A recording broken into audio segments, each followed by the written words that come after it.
Muy bien, hoy en esta noche quiero terminar la serie de las grietas. Hace una semana Luis nos compartió sobre la serie o sobre grietas en la mente. ¿Cuántos estuvieron hace una semana en grietas en la mente? ¿Cuántos han estado ahí examinándose que si la mente está vacía, que si la mente está muy activa, que si la mente es pesimista o negativa, o esa mente que ahí está apática a las cosas de Dios? Y el fin de semana Daisy nos predicó sobre grietas. ¿En dónde? En nuestras emociones. Mira el de al lado, dígale: Dios no nos quiere con grietas. Yo quiero que usted se lo diga a la persona que tiene al lado: Dios no nos quiere con grietas. Entonces ella nos predicó acerca del orgullo, de la inseguridad, de la falta de perdón. Nos predicó acerca de la ira. ¿Recuerda usted todo esto? Fuertes, firmes y estables. Mira el de al lado, dígale: fuerte, firme y estable. Ahora, en esta noche yo le voy a predicar o le voy a enseñar acerca de grietas en la fe. Vamos a terminar la serie entonces hablando hoy de grietas en mi fe. Así titulé la prédica en esta noche, la enseñanza: grietas en mi fe. Primera de Tesalonicenses capítulo 5 versículo 23 dice que el mismo Dios de paz los santifique por completo, que todo su ser, tanto espíritu como alma y cuerpo, sea guardado sin mancha en la venida de nuestro Señor Jesucristo. Y Daisy nos compartía esta palabra el fin de semana, el sábado y el domingo, y ella mencionaba que la palabra completo significa que no hay división, que no hay grietas. Entonces, tenemos que resaltar la importancia de esto. Dios desea que nuestro ser, o sea, nuestro espíritu, nuestra alma, no tengan ningún tipo de grietas. Ahora, quiero recordarle qué es una grieta. Como vamos a hablar de grietas en la fe, en primer lugar quiero recordar qué es una grieta. La grieta es una abertura. Es una abertura larga, estrecha, que se produce por la separación de dos materiales. Estas grietas en las paredes, en el suelo, en las estructuras, aparecen por agentes externos a ellos. Cosas como los cambios de temperatura, eso se ve mucho aquí en la costa. De día hace un calor impresionante, en la noche se reduce la temperatura. Entonces, esos cambios de clima, esos cambios de temperatura tan bruscos producen que los materiales empiecen a agrietarse. También la pérdida de agua de los materiales. Cuando el concreto empieza a perder el agua, empieza a quebrarse por movimientos del suelo o por cargas que se le ponen a los materiales. Todos estos agentes externos pueden producir ese agrietamiento, que aparezcan esas líneas, esas aberturas largas, estrechas, que muchas veces nosotros hemos visto. ¿Usted ha visto grietas en su casa? ¿Sí? ¿Ha visto grietas en la calle, en el pavimento? ¿Ha visto grietas? Bueno, todo esto se produce porque el material está siendo sometido a la fuerza de agentes externos. La grieta en un material, o la grieta en un pavimento, o la grieta en una pared, o la grieta en una columna es señal de alarma. Siempre que vemos una grieta se genera una alarma. A veces la alarma es insignificante porque la grieta no es significativa, pero a veces la alarma es relevante, como en el caso del Space que nos mostraba Daisy el fin de semana. ¿Se acuerda que el edificio colapsó? Todo empezó con grietas en las columnas. Las columnas empezaron a quebrarse porque fueron diseñadas de una manera equivocada y fueron construidas de una forma inapropiada. La grieta lo que nos muestra es que el material puede estar debilitado o puede estar a punto de fallar. Una grieta lo que nos muestra eso es esto. Entonces, que un material puede estar debilitado o que el material puede estar a punto de fallar. ¿Qué nos dice la Biblia acerca de la fe? Antes de hablar de grietas de la fe, recordemos lo que nos dice la palabra de Dios teniendo en cuenta todo esto. Entonces, una grieta es una abertura que aparece producto de la presión de agentes externos sobre un material. Entonces, cuando todo material tiene una resistencia y cuando empezamos a ejercerle carga, el material va a empezar a agrietarse posiblemente. Entonces, hablemos de la fe primero, antes de hablar de grietas. ¿Qué dice la Biblia acerca de la fe? ¿Cuál es la definición de fe? Hebreos 11:1 dice que la fe es certeza de lo que se espera y convicción de lo que uno no ve. Yo quiero que usted tenga presente esto. Entonces, es certeza de lo que uno espera. O sea que la fe está proyectada hacia el futuro. La fe no vive del presente, La fe no vive del pasado, la fe se proyecta hacia el futuro. Certeza de lo que uno espera. La esperanza está ¿en dónde? En el futuro. Y convicción de lo que uno no ve. Significa que nosotros, como dice la palabra, no caminamos por vista, sino por fe. La fe está entonces no proyectada en lo que vemos, sino en lo que no vemos. Por eso la palabra siempre nos anima a llamar las cosas que no son como si ya fueran. Eso es fe. Entonces, la fe podemos decir que es una expectativa segura de que lo que Dios dice en su palabra se va a cumplir. ¿Cuántos tienen fe en esta noche? ¿Cuántos tienen una expectativa segura de que lo que Dios ha hablado acerca de usted se va a cumplir?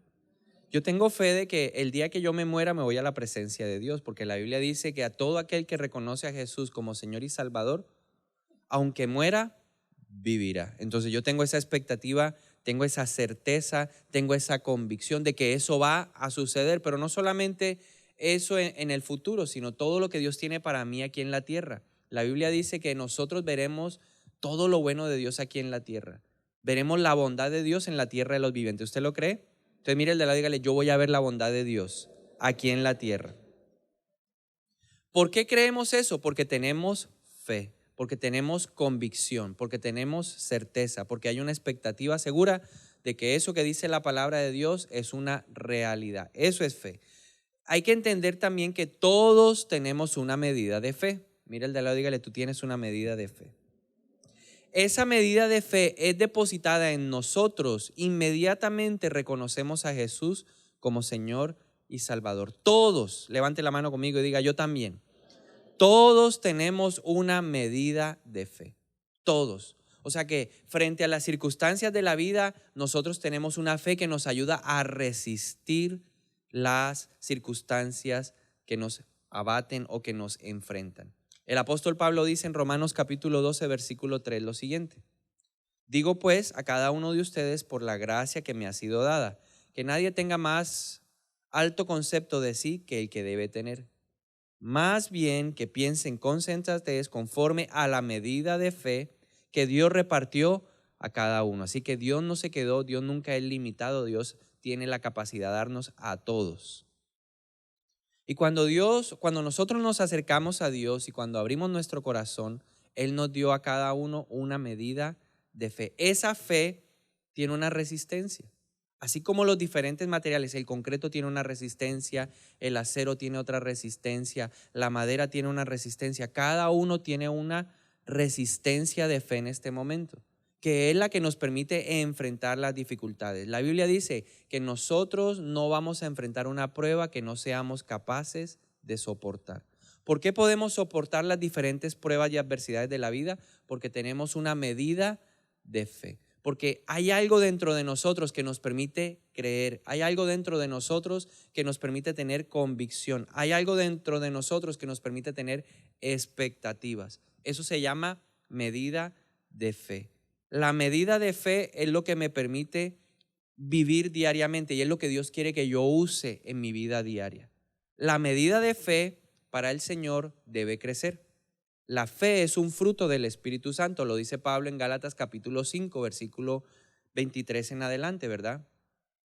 Del versículo 19 al 23, ahí están los frutos de la carne y los frutos del Espíritu. Y cuando habla del fruto del Espíritu, dice amor, gozo, paz, paciencia, benignidad, bondad, fe. El fruto, la expectativa de Dios es que la fe como fruto en nuestros corazones crezca. Así que dígalo conmigo, mi fe tiene que crecer.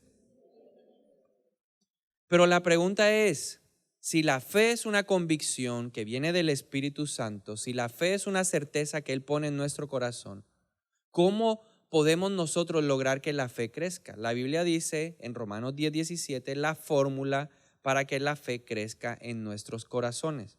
Pablo dice, la fe es por el oír y el oír por la palabra de Dios. ¿Qué está pasando en este momento con su fe? Su fe está creciendo porque usted está escuchando palabra de Dios. Cuando usted pone un canal de televisión, pone enlace y usted empieza a ver una enseñanza, una predicación, ¿qué está sucediendo con su fe?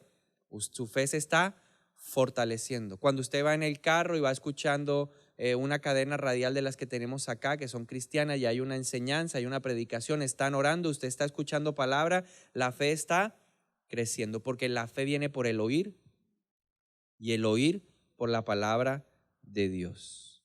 La fe, cada vez que yo escucho palabra, mi fe crece. Cada vez que mi fe se enfrenta a las circunstancias, mi fe crece.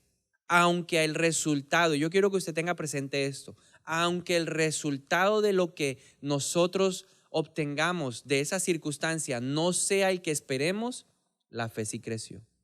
No siempre el resultado va a ser el que tú y yo anhelamos o el que tú y yo queremos, pero eso no implica necesariamente que la fe no creció. O sea, el resultado no limita el crecimiento de la fe. Lo que Dios ve es mi convicción en medio de la circunstancia. Lo que Dios está analizando o lo que Dios está viendo es cuál es mi reacción frente a la adversidad. En el mundo hay aflicción y la aflicción prueba la fe. Dios va a usar las circunstancias para probar mi fe, para fortalecer mi fe, para ponerle presión a la fe, para que esa fe se haga más fuerte, más fuerte, más fuerte y pueda resistir y pueda enfrentar las circunstancias difíciles que cada uno puede tener en la vida. La fe es lo que me permite encontrarme con Dios. Hebreos 11:6 dice, y sin fe es imposible agradar a Dios. Y para acercarse a Dios es necesario creer que Él existe y que Él es galardonador de los que lo buscan. Si tú quieres acceder a lo sobrenatural, ¿qué necesitas tener? Fe. Creer que Él es real, creer que Él está donde tú estás. Cuando uno va a orar al lugar secreto, aunque uno no lo ve, uno tiene que creer que Dios está en ese lugar. Porque la Biblia dice que cuando vayas a orar, ve al lugar secreto, cierra la puerta y tu Padre que ya está en el lugar secreto te escuchará y te recompensará ¿qué?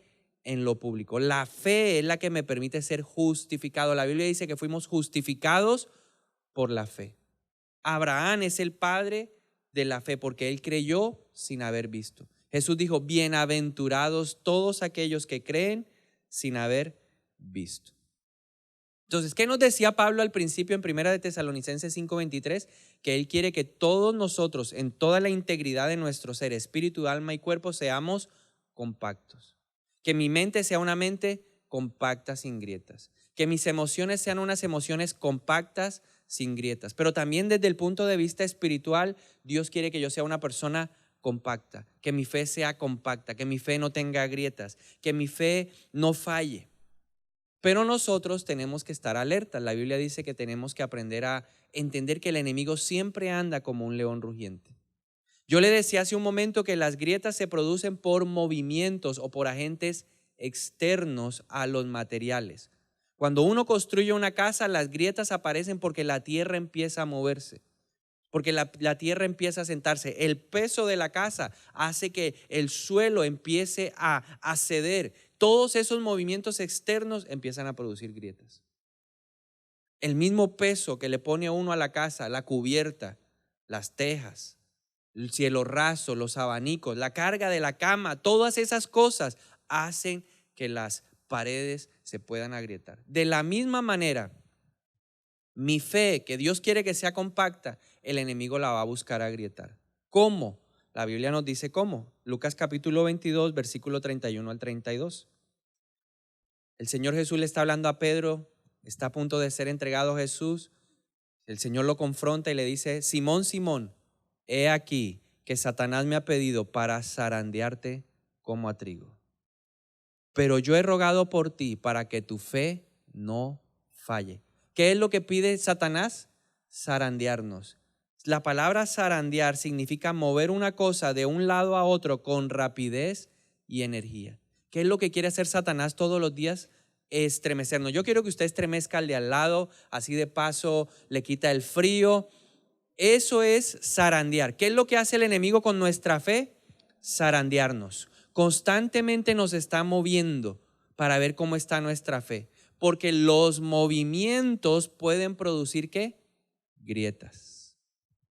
O puede aprovechar que hay un elemento que ya está debilitado para que la grieta sea superior y el elemento caiga.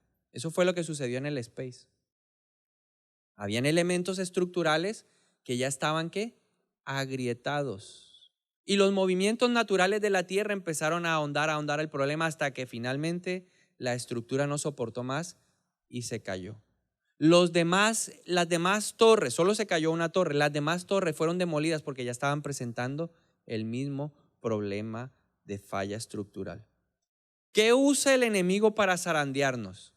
¿Qué es lo que hace? ¿Cómo produce él ese movimiento enérgico que nos estremece y hace que nos movamos de un lado a otro? Las circunstancias adversas de la vida, los problemas, las dificultades, las aflicciones del tiempo presente son la forma perfecta para crear un movimiento rápido y enérgico que empiecen a agrietar nuestra fe. El enemigo va a usar la adversidad para traer a nuestro corazón o a nuestra fe debilitamiento. Dios quiere usar las circunstancias para fortalecer la fe. Veamos aquí el contraste. Dios usa lo difícil para fortalecer ¿qué? La fe. Él dijo, si tú crees, verás que mi gloria. O sea, las circunstancias difíciles todos los vamos a enfrentar porque en el mundo hay aflicción. Ninguno de nosotros se va a salvar de enfrentar momentos difíciles, familiares, personales, financieros, laborales, no importa en el tema de la salud. Todos en algún momento vamos a enfrentar en el colegio, en la universidad, todos vamos a enfrentar momentos. Pero esos momentos difíciles, Dios los quiere usar ¿para qué? Para que yo aprenda a ser fuerte. Diga conmigo, Dios quiere que yo sea fuerte, que yo sea compacto. Pero el enemigo también aprovecha esos mismos momentos para empezar ¿a qué? A dañar la fe, para agrietar la fe. Yo quiero compartirle en esta noche 5 grietas que pueden hacer colapsar nuestra fe. El enemigo nos estremece, el enemigo empieza a aprovecharse de las circunstancias, de los momentos difíciles de la vida, y si nosotros no tenemos una fe compacta, la fe va a empezar ¿a qué? A fallar. El elemento estructural, porque la fe es como la columna principal del edificio.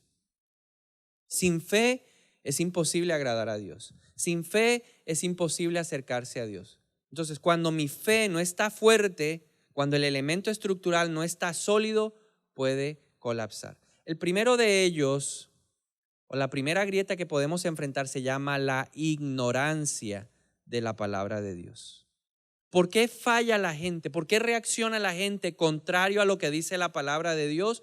Porque hay mucha gente que ignora la palabra de Dios. La palabra ignorancia significa ausencia de conocimiento. Hay gente en la iglesia que no conoce la palabra de Dios. Hay gente fuera de la iglesia que no conoce la palabra de Dios. El profeta Oseas escribió en el capítulo 4, versículo 6 lo siguiente.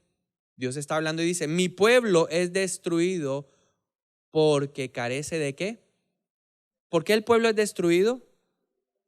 ¿Por qué se cae? ¿Por qué reaccionan de una manera equivocada? ¿Por qué toman malas decisiones? Porque el pueblo carece ¿de qué? Del conocimiento de la palabra de Dios. Pero mire lo que sigue diciendo el profeta, dice, porque tú has rechazado el conocimiento, yo te echaré del sacerdocio. Y porque te has olvidado de la ley de tu Dios, yo también me olvidaré de tus hijos. Este versículo de Oseas 4:6 me permite ver 2 fuentes de la ignorancia de la palabra de Dios.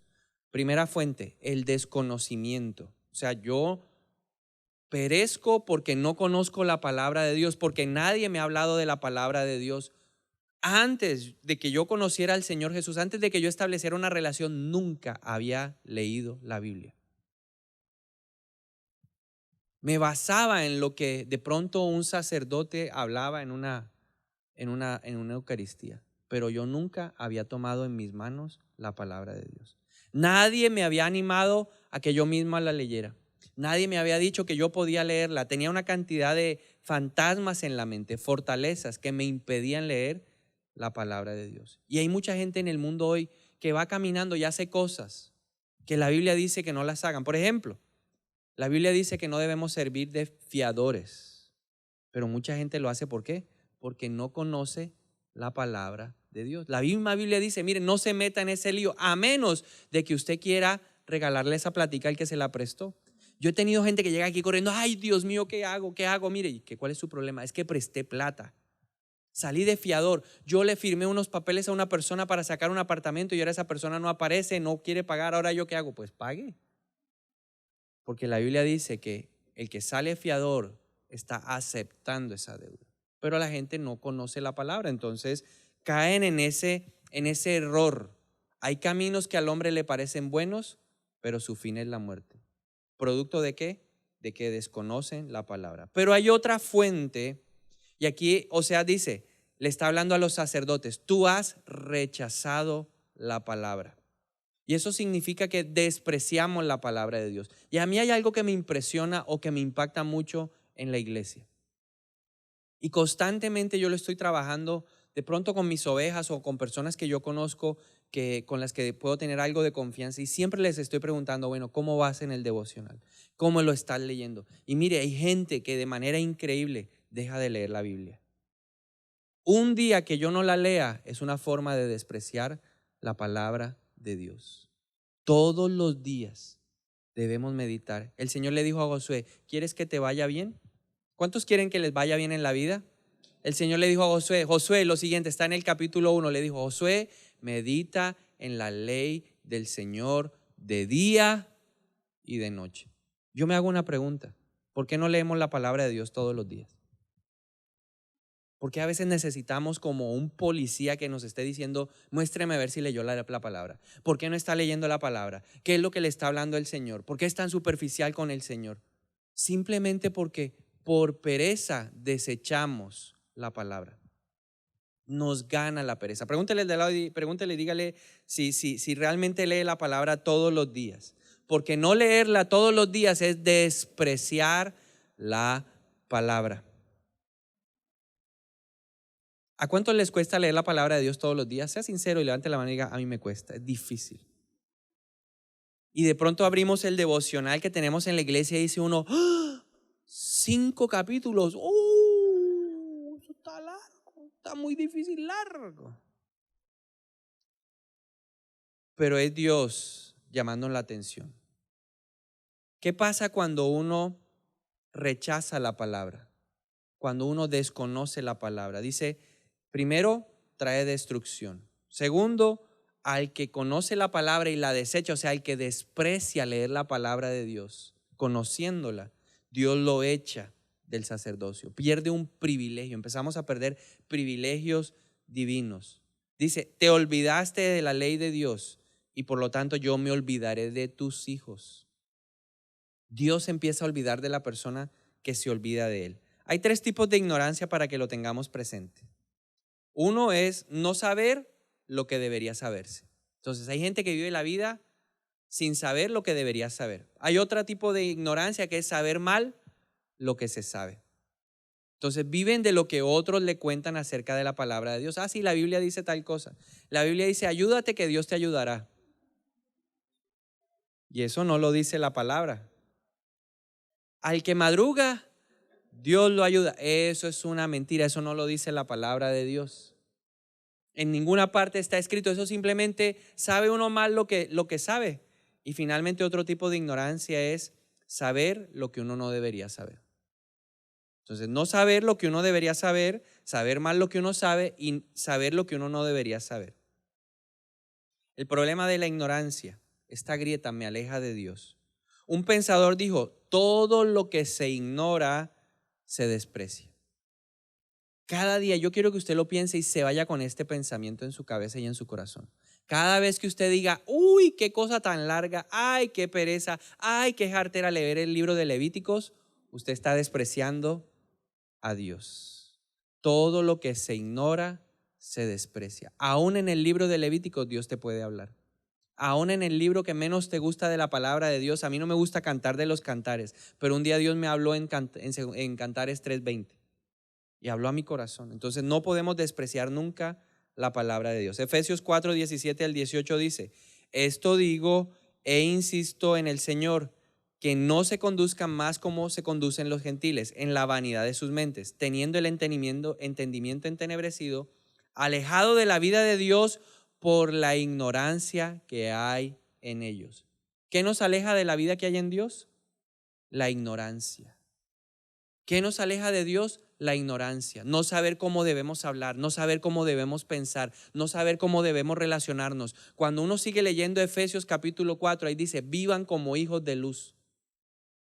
Que cuando hablen, lo que hablen sea para edificar a la gente, no para destruir a la gente. No participen de conversaciones obscenas, no participen de chistes groseros, no participen de todo ese tipo de juergas, de cosas que destruyen. Ahí está Pablo hablando de todo esto.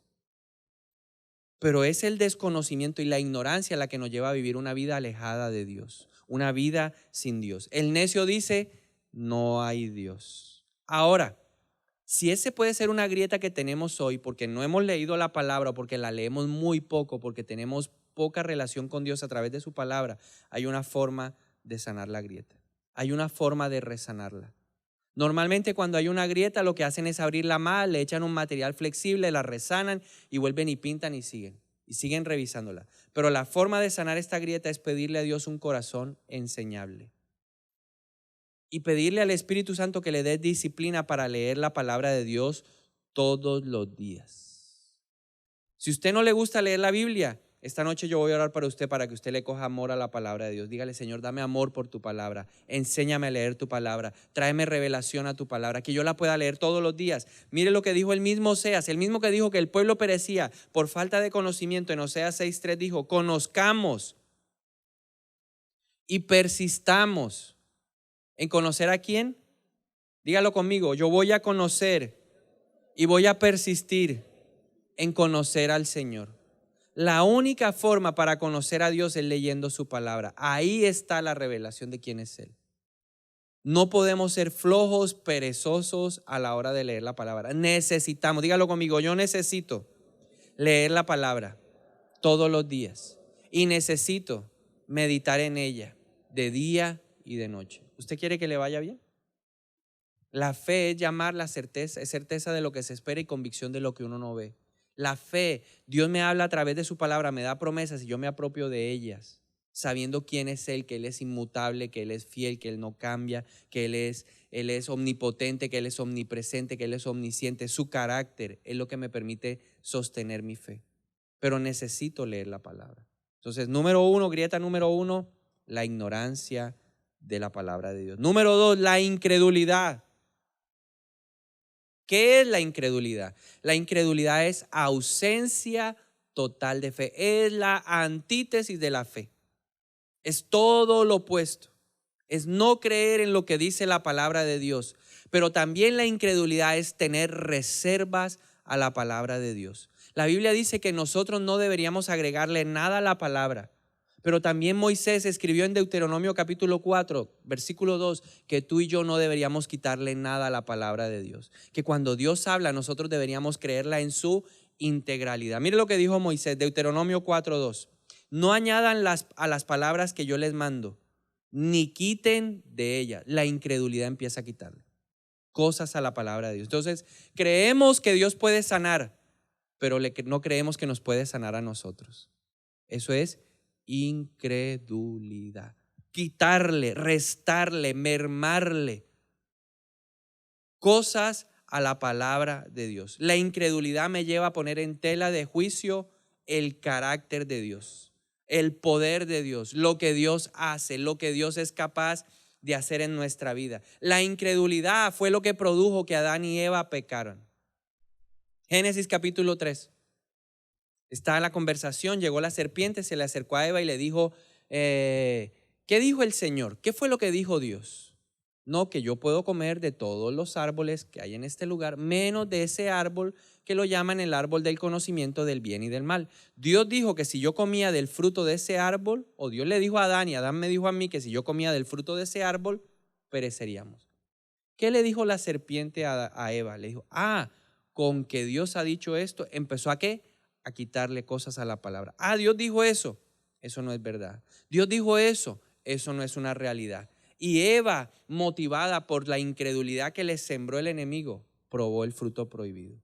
Y no solamente eso, sino que motivó a Adán. Y Adán también tuvo incredulidad. Con que Dios dijo eso. Lo que pasa es que Dios sabe que cuando ustedes coman de ese fruto, ustedes se convertirán como un Dios. Serán conocedores del bien y del mal.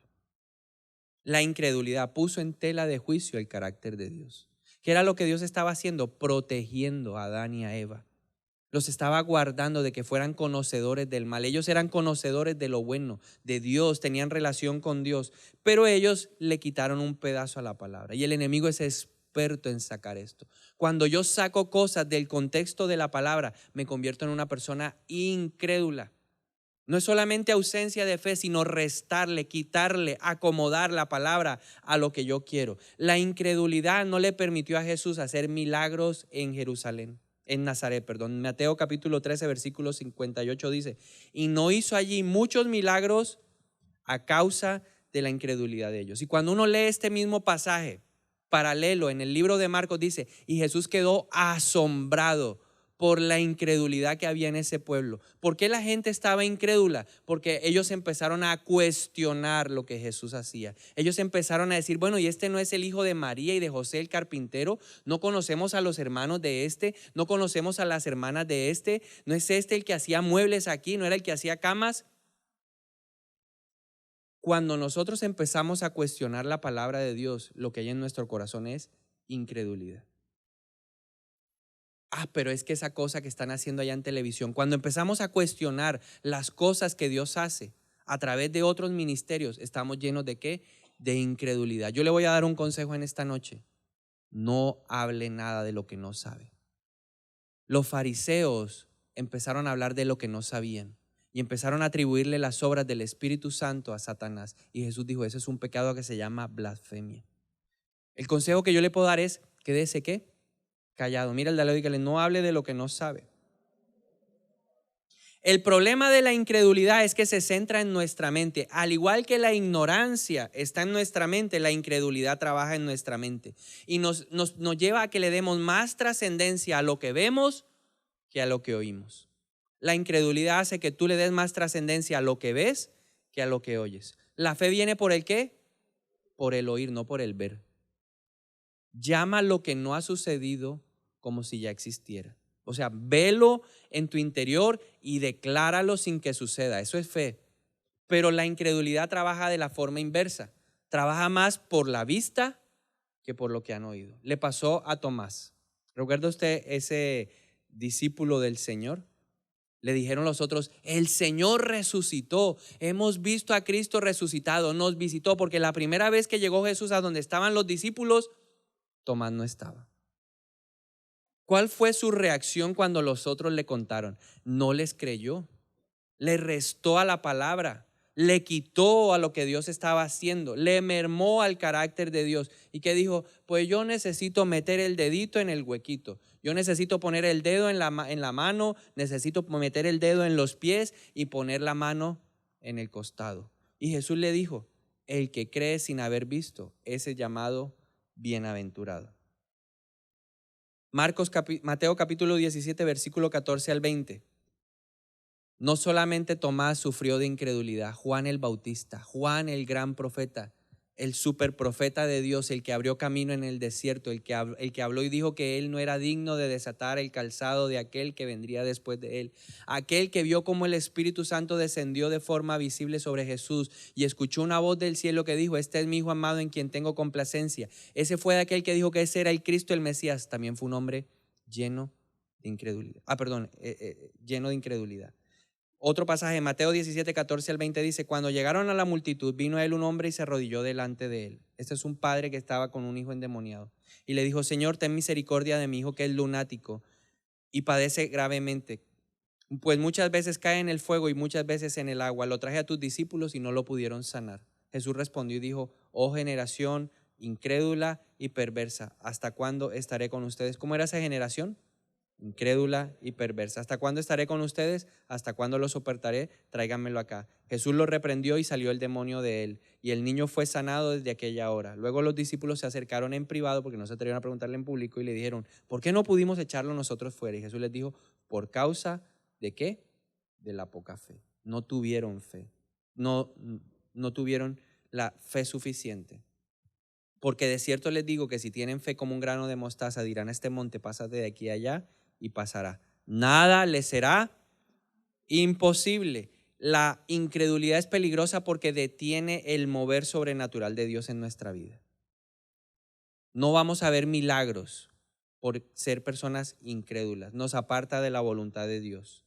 ¿Qué nos hace incrédulos? La desobediencia. Nos abstenemos de hacer lo que Dios nos manda hacer porque no creemos en la palabra. ¿Cómo sanar la grieta? Estudia la palabra de Dios. ¿Cómo sanar la grieta? Reconoce que eres desobediente. ¿Cómo sanar la grieta? Obedece de corazón lo que Dios te pide en su palabra. ¿Cómo sanar la grieta de la incredulidad? Cuida lo que tú ves, cuida lo que lees, cuida lo que oyes y cuida con quién andas. Hay gente que te siembra incredulidad. Hay gente que siempre busca restarle a tu fe. Cuídate de la gente con quien tú andas. Cuídate de la gente con quien tú hablas. Cuídate de las cosas que tú lees. Busca cosas que siempre le añadan a tu fe, no que le resten. Grieta número 3. Duda. Es diferente a la incredulidad. La incredulidad es ausencia de fe. La duda no es ausencia de fe. La duda es fe, pero con incertidumbre frente a la palabra de Dios. La fe, la duda es como vivir en una montaña rusa. Hay un día en donde uno tiene ¿qué? Fe. Y al otro día está uno en el valle donde no hay fe. Y luego al otro día otra vez tengo fe y al otro día otra vez no tengo fe. Es algo que nos lleva a vacilar frente a lo que dice la palabra de Dios. La duda no me fortalece. La duda afecta mi voluntad. La incredulidad afecta mi mente. La duda afecta mi voluntad. ¿Qué dice la Biblia? Que la fe sin obras es una fe muerta. La duda hace que mi fe perezca. Dios quiere que mi fe crezca, que mi fe madure, que mi fe se fortalezca, que sea resistente. Pero la duda no me deja que la fe crezca ni que la fe se convierta en algo resistente. Detiene mi voluntad. Cada vez que yo actúo por fe, mi fe se fortalece. Si yo obedezco lo que Dios me está mandando a hacer, mi fe empieza a convertirse en algo más fuerte, más sólido, más estable. Porque la fe sin obras es una fe muerta. Pero como la duda detiene mi voluntad, mi fe no puede crecer. La duda trae inseguridad a nuestra vida. Y Juan el Bautista era un hombre inseguro. Lucas capítulo 7, versículo 18 al 22 dice que a Juan le informaron acerca de todas las cosas. ¿Qué era lo que estaba pasando? Juan estaba arrestado por Herodes y él le entró una duda. ¿Será que sí era verdaderamente el Mesías o no era el Mesías? ¿Será que sí o será que no? Después de todo lo que él había visto, después de todo lo que él había declarado por el poder del Espíritu Santo, él empezó ¿a qué? A dudar. Empezó a estar ahí con la incertidumbre frente a la palabra de Dios. ¿Será que sí? ¿Será que no? ¿Será que tal vez? ¿Será que lo hago? ¿Será que no lo hago? Y entonces Juan envió a unos discípulos a que le preguntaran al Señor si él era verdaderamente el Mesías. Entonces fueron los discípulos, estoy en Lucas capítulo 7, versículo 19, y le dice que llegaron los dos discípulos de Juan el Bautista y le dijeron: Señor, ¿eres tú aquel que ha de venir o esperaremos a otro? Después de que se había bautizado, después de que había estado allí el Espíritu Santo, de que había oído la voz, Juan mandó a preguntar. Entonces, cuando los hombres vinieron a Jesús, le dijeron: Juan el Bautista nos ha enviado a ti diciendo: ¿eres tú aquel que ha de venir o esperaremos a otro? En aquella hora Jesús sanó a muchos de enfermedades, de plagas y de espíritus malos, y a muchos ciegos les dio la vista, y respondiendo les dijo: vayan y hagan saber a Juan lo que han visto y lo que han oído. Los ciegos ven, los cojos andan, los leprosos son hechos limpios, los sordos oyen y los muertos son resucitados, y a los pobres se les anuncia el evangelio. En otras palabras, dígale que no dude, que sí. Y así a veces Dios nos habla: no dude. Dígale al de lado: no dude. ¿Y sabe por qué no debemos dudar? Santiago 1, 6 al 7 dice que los que dudan son semejantes a una ola del mar movida por el viento y echado de un lado a otro. Nos convertimos en una ola del mar. Al final la ola del mar no es nada, simplemente produce espuma y se regresa. Produce espuma y se regresa. Produce espuma y se regresa. ¿Está produciendo algún fruto? Absolutamente nada. Y el Señor dice: no piense tal hombre que recibirá cosa alguna del Señor. Usted está esperando algo de Dios, no lo dude. ¿Qué es lo que tenemos que hacer nosotros? Aprender a pedir conforme a su voluntad. Primera de Juan 5:14 dice que si yo aprendo a pedir de acuerdo a la voluntad de Dios, todo lo que pida lo voy a recibir. Jesús dijo, todo lo que pidan al Padre creyendo en mi nombre, si está de acuerdo a la voluntad de Dios, lo van a recibir. Pero yo no puedo ser ignorante, yo no puedo pedir cosas que estén fuera de la palabra de Dios.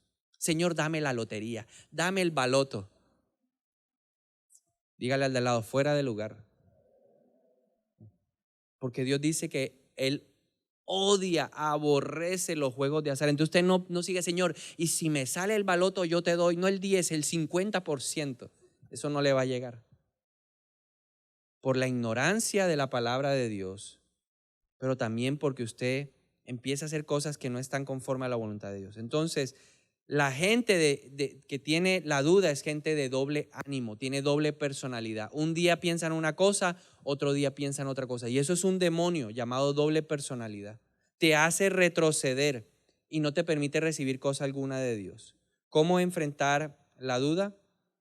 Pídele a Dios que te convenza de su palabra. Nadie más lo va a hacer. Yo te puedo predicar todo lo que tú quieras y te puedo hablar de la duda y te puedo ministrar la duda. Pero si el Espíritu de Dios no pone el querer como el hacer, no va a pasar nada.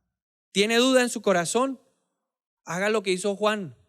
Vaya y pregúntele al Señor, Señor, ¿eres tú? ¿Esta palabra viene de ti? ¿Lo hago o no lo hago? Y el Señor lo va a convencer. Él es el que redarguye y convence. Mira al de al lado, dígale, solo el Espíritu de Dios te puede redarguir y convencer. Hay gente que no cree en los beneficios de obedecer la palabra. Yo le digo, pues ore y crea, pídale al Espíritu de Dios que le muestre si eso no debe serlo. Ay, pero ¿será que sí es la persona que yo no sé, yo como que no estoy muy seguro? ¿Será que sí es con la que yo me caso o no me caso? Vaya y pregúntele al Espíritu de Dios para que Él lo convenza. Lógicamente la Biblia dice que no te unas en yugo desigual. Pero si usted no cree que el yugo desigual es un tormento, pídale al Espíritu de Dios que lo convenza. Yo no lo voy a hacer. Pídale a Dios que lo convenza de la verdad de su palabra. Grieta número 4, el temor. ¿Cómo van con las grietas? ¿Tiene alguna grietica por ahí? Pereza con la palabra, duda, incredulidad, temor. El temor es un sentimiento anticipado de pérdida. No ha sucedido y usted ya siente ¿qué? El temor. No ha pasado y uno ya dice, ay, voy a perder. Entonces, la salud, el dinero, los amigos, la esposa, la casa, eso es temor, un sentimiento anticipado de pérdida. ¿Por qué viene el temor? Es todo lo contrario también a la fe. Viene por oír cosas negativas. Está usted en una cita médica y el doctor le dice, tenemos que hacer unos exámenes más profundos. Temor. ¿Qué le viene a la mente? Cosas negativas. Me voy a morir. Eso es una enfermedad terminal. Yo sabía que este día iba a llegar. Yo sabía. La Biblia dice que a Job le sobrevino lo que tanto temía. Yo creo que Job todos los días se levantaba y decía, a mis hijos les va a pasar algo, a mis hijos les va a pasar algo, a mis hijos les va a pasar algo, a mis hijos les va a pasar algo. Y cuando pasó dijo, sí ve, les pasó algo malo. Yo sabía que eso iba a pasar porque es un sentimiento anticipado de pérdida. Era lo que le pasaba a los israelitas con Goliat. En 1 Samuel 17, 8 al 11 dice la Biblia que Goliat todos los días, o bueno, más adelante dice que todos los días salía y les gritaba lo siguiente. Dice que les decía, ¿por qué no salen a disponerse en la batalla? ¿No soy yo el filisteo y ustedes los siervos de Saúl? Escojan de entre ustedes un hombre que venga contra mí. Si él puede luchar conmigo y me vence, nosotros seremos sus esclavos. Pero si yo puedo más que él y lo venzo, ustedes serán nuestros esclavos y nos servirán. Y el filisteo añadió, yo desafío hoy al ejército de Israel. Denme un hombre para que luche contra mí. Cuando Saúl y todo Israel oyeron estas palabras del filisteo, ¿sé qué? Se amedrentaron y tuvieron mucho temor. ¿Qué era lo que pasaba por la cabeza de ellos? Ellos empezaron a ver al tipo gigante con esa armadura, con esa espada, con ese guardaespaldas. Dijeron, no, con ese tipo ninguno de nosotros puede. Y empezaron a sentir ¿qué? Pánico. Empezaron a ver que si se enfrentaba a alguno, ellos iban a terminar siendo esclavos. El que se enfrentaba iba a terminar muerto y los demás iban a ser ¿qué? Esclavos. y el enemigo se da cuenta del temor. ¿Usted ha visto cómo son los perros con alguien que le tiene miedo? ¿Qué hace un perro cuando siente el temor de una persona? ¿Qué le hace? Y más le hace. ¿Y cómo hace la persona? Más se asusta. Pues el diablo es experto en oler el temor. El diablo es experto en identificar tu temor. Lo huele a kilómetros. Aunque estaban separados por una montaña a la otra, el filisteo a la distancia veía cómo le temblaban las paticas a los israelitas. Y por eso todos los días, 3 veces al día se paraba y decía: ¿cuál es el valiente que me va a enfrentar? A ver, ¿cuál es el valiente? Yo me convierto en su esclavo si me acaban a mí, o los filisteos nos convertimos en sus esclavos si nos acaban a nosotros, o ustedes se convierten en nuestros esclavos si nosotros los acabamos a ustedes. Y él todos los días los atormentó por 40 días. Los israelitas se soportaron ese martirio por 40 días. Y hay que tener en cuenta que el temor te paraliza y el temor te hace entrar en pánico. Esa gente estaba paralizada y empanicada. Todo el mundo estaba asustado en ese campamento. Solo se hablaba de esa situación, solo se hablaba de lo que estaba pasando. No había tema para otra cosa, no había vida. Porque cuando el temor entra, la fe se va. Pero cuando la fe entra, el temor se va. Cuando el temor entra, la fe se va. Pero cuando la fe entra, el temor tiene que huir. Dios no nos dio un espíritu de temor. Diga conmigo: no tengo un espíritu de temor, sino de poder, de amor y de dominio propio. ¿Cómo enfrentarlo? Establece tu corazón en la palabra de Dios. Me encantó el Salmo 27 que leímos hace pocos días. David dijo: no tendré temor de malas noticias. Aunque un ejército acampe contra mí, mi corazón, ¿qué? No temerá. Aunque contra mí se levanten vientos, yo estaré confiado en mi Señor. Aprenda a guardar su corazón. Cuando usted tiene fe, lo puede sanar, pero cuando usted puede tener temor, lo va a enfermar o lo va a matar. Afiance su corazón en la palabra de Dios. ¿A cuántos de ustedes les ha pasado eso? Que reciben una llamada y inmediatamente dice: mala noticia, mala noticia, mala noticia, mala noticia, mala noticia. Yo enseguida digo: no tendré temor de malas noticias. Mira, dígale: no más temor a las malas noticias. Y finalmente, la quinta grieta, la preocupación. ¿Hay algún agrietado por aquí hoy? La preocupación. La preocupación es afanarse por algo que no ha sucedido de manera anticipada. Es llenarse de ansiedad de manera anticipada. No ha pasado y uno ya está, ¿qué? Afanado. No ha pasado y uno está, ¿qué? Ansioso. Le voy a poner un ejemplo. Conversaciones típicas en el trabajo cuando las cosas no están como muy bien y le dicen a uno: va a haber una reducción de personal. ¿Alguna vez ha oído algo así? ¿Qué pasa? ¿Qué empieza a sentir en su corazón? Usted empieza a afanarse. Usted empieza a hacerse una película de lo que va a suceder en el futuro. No ha pasado, pero en su mente ya pasó. Entonces, vea el ciclo de la preocupación para que usted trabaje en el ciclo y lo pueda romper. Número 1, anticipo las consecuencias negativas de esa situación. Entonces, ¿qué pasa si me sacan del trabajo? Entonces usted empieza a pensar: no voy a poder pagar la hipoteca. No voy a poder pagarle la universidad a los hijos. No voy a tener con qué comer. ¿Quién va a emplear a una persona de la edad que yo tengo? Usted empieza a pensar todo eso. Entonces usted empieza a anticiparse a las consecuencias negativas. Número 2, usted empezará a creer que no podrá enfrentar la situación. Yo no lo voy a lograr. Yo no lo voy a conseguir. Yo voy a perecer.